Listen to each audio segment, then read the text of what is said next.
नमस्कार दोस्तों।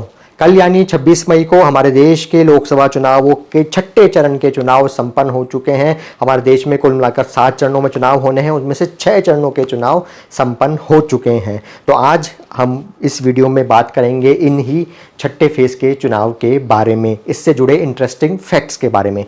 आप देख रहे हैं मेरा यूट्यूब चैनल और मैं हूँ आपके साथ आपका दोस्त साकेत गर्ग।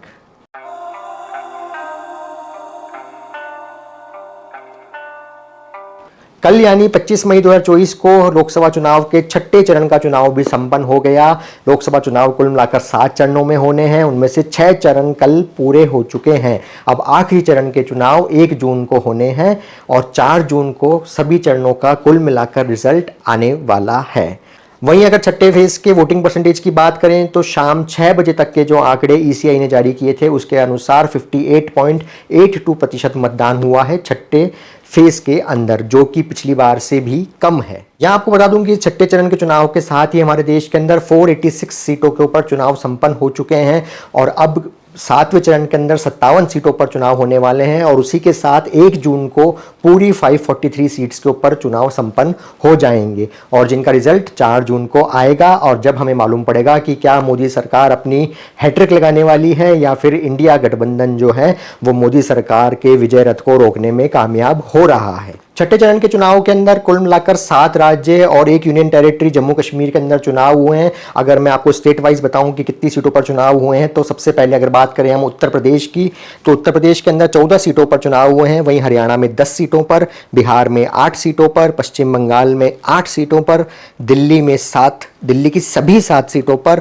उड़ीसा में 6 सीटों पर, झारखंड में 4 सीटों पर और जम्मू कश्मीर की 1 सीट पर। इस तरह छठे चरण के अंदर 7 राज्य और 1 यूनियन टेरिटरी की 58 सीटों पर मतदान संपन्न हुए हैं। वहीं अगर आपको इस छठे फेज के चुनाव से जुड़ा एक इंटरेस्टिंग फैक्ट बताऊं तो वो ये है कि पिछले बार के लोकसभा चुनाव यानी 2019 में हुए लोकसभा चुनाव के अंदर इन 58 की 58 सीट में से एक भी सीट कांग्रेस ने या उस समय के यूपीए ने नहीं जीती थी। उन 58 सीटों में से 40 सीटें अकेली भाजपा ने जीती थी। छठे फेज के चुनाव आते आते सब में ये उम्मीद जाग चुकी थी कि क्या पता अब जाकर वोटिंग प्रतिशत कुछ सुधरेगा, लोग घरों से बाहर निकलेंगे, वोटिंग करने आएंगे, लेकिन मतदान प्रतिशत छठे फेज के अंदर भी बेहद कम रहा। जैसा कि मैंने पहले आपको बताया कि शाम 6 बजे तक के आंकड़ों के हिसाब से मात्र 58.82% ही वोटिंग हुई थी। अगर आप जानना चाहते हैं कि इस बार के लोकसभा चुनाव में वोटिंग परसेंटेज लगातार क्यों कम रहा है पिछली बार के लोकसभा चुनाव के मुकाबले, तो आप नीचे कमेंट करके मुझे जरूर बताएं। मैं जरूर एक रिसर्च इसके ऊपर आपके सामने पेश करने की कोशिश करूंगा। वहीं अगर हम बात करें छठे फेज के चुनाव के अंदर खड़े हुए प्रत्याशियों के बारे में, तो इस चुनाव के अंदर सबसे ज्यादा प्रत्याशी खड़े हुए हैं भारतीय जनता पार्टी के, जो है 51 प्रत्याशी, वहीं कांग्रेस के 25 प्रत्याशी, समाजवादी पार्टी के 12 प्रत्याशी, राष्ट्रीय जनता दल के 4 प्रत्याशी, आम आदमी पार्टी के 5 प्रत्याशी, तृणमूल कांग्रेस के 9 प्रत्याशी और बीजू जनता दल के 6 प्रत्याशी। वहीं अगर हम बात करें टोटल नंबर ऑफ कैंडिडेट्स की, तो इस छठे फेज के चुनाव के अंदर कुल मिलाकर 58 सीटों के ऊपर 889 यानी 889 उम्मीदवार खड़े हुए थे। वहीं इन छठे फेज के चुनाव के अंदर 3 केंद्रीय मंत्री और 3 पूर्व मुख्यमंत्री की किस्मत भी ईवीएम में लॉक हो चुकी है। अगर हम बात करें 3 पूर्व मुख्यमंत्रियों की जिनकी किस्मत ईवीएम में लॉक हुई है, तो उनमें पहला नाम है महबूबा मुफ्ती का, जो कि जम्मू कश्मीर की पूर्व मुख्यमंत्री रही हैं और वो खड़ी हुई हैं इस बार अनंतनाग राजौरी सीट से।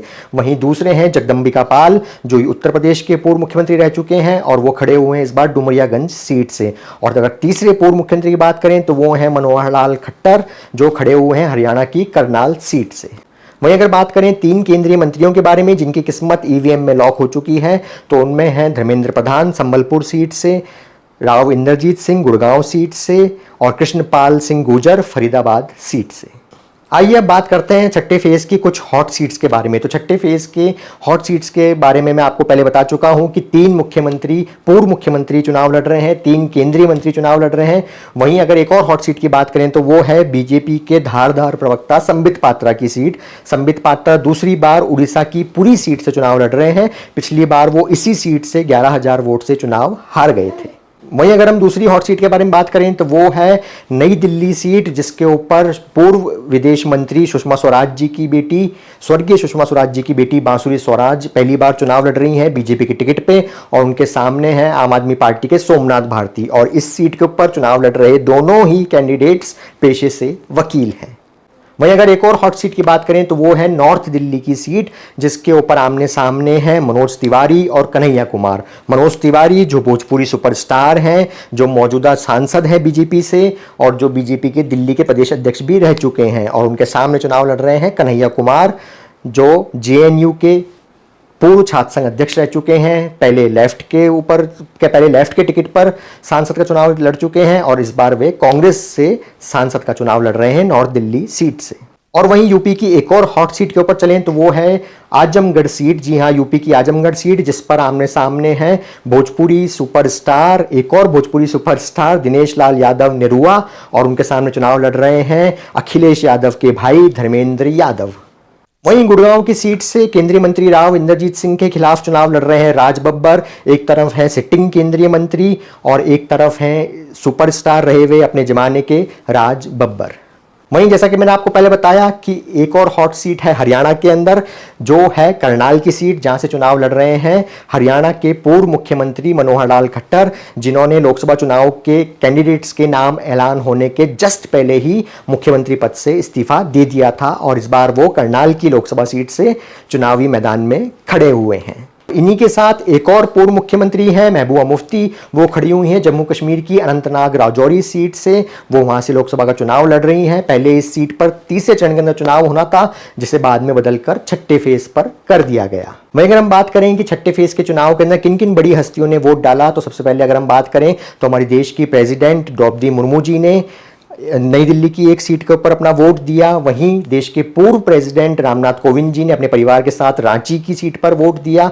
वहीं सोनिया गांधी, राहुल गांधी और प्रियंका गांधी ने अपने परिवार के साथ दिल्ली में मतदान किया। वहीं देश के सीजीआई यानी कि chief justice of India DY Chandrachud ji ने भी दिल्ली में मतदान किया।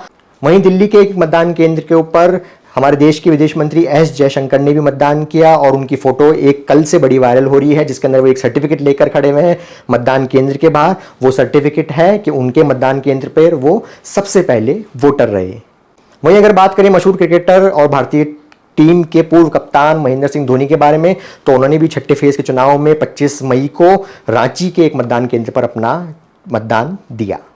चलते चलते अब आपको बता दूं कि हमारे देश में, जैसा कि आपको मालूम है, कुल मिलाकर 7 फेजेस में लोकसभा चुनाव होने हैं। पहले फेज के अंदर 102 सीटों पर 19 अप्रैल को मतदान हो चुका है। फेज 2 के अंदर 88 सीटों पर 26 अप्रैल को मतदान हो चुका है। फेज 3 में 93 सीटों पर 7 मई को मतदान हो चुका है। वहीं फेज 4 में 96 सीटों के ऊपर 13 मई को मतदान हो चुका है। वहीं फेज 5 के अंदर 49 सीटों पर 20 मई को मतदान हुआ था। वहीं 6th फेज का मतदान 25 मई यानी कल 58 सीटों पर संपन्न हुआ और अब बचा है आखिरी फेज 7वें फेज का चुनाव, जो कि 1 जून को 57 सीटों पर संपन्न होना है। और इसी के साथ ही कुल मिलाकर 543 सीट्स पर हमारे देश के लोकसभा चुनाव संपन्न हो जाएंगे और 4 जून को लोकसभा का रिजल्ट सबके सामने होगा। आपको क्या लगता है कि इस बार के लोकसभा चुनाव में कौन जीतने वाला है? क्या मोदी सरकार हैट्रिक लगाने में कामयाब होने वाली है या फिर इंडिया गठबंधन मोदी सरकार का विजय रथ रोकने में कामयाब होने वाला है? मुझे नीचे कमेंट करके जरूर आपका आकलन बताएं। ऐसे इंटरेस्टिंग वीडियोस देखने के लिए नीचे सब्सक्राइब का बटन दबाकर मेरे चैनल को सब्सक्राइब करना ना भूलें। मिलते हैं एक और इंटरेस्टिंग वीडियो में। तब तक के लिए अपना और अपनों का बहुत ध्यान रखें, बहुत खुश रहें। जय हिंद।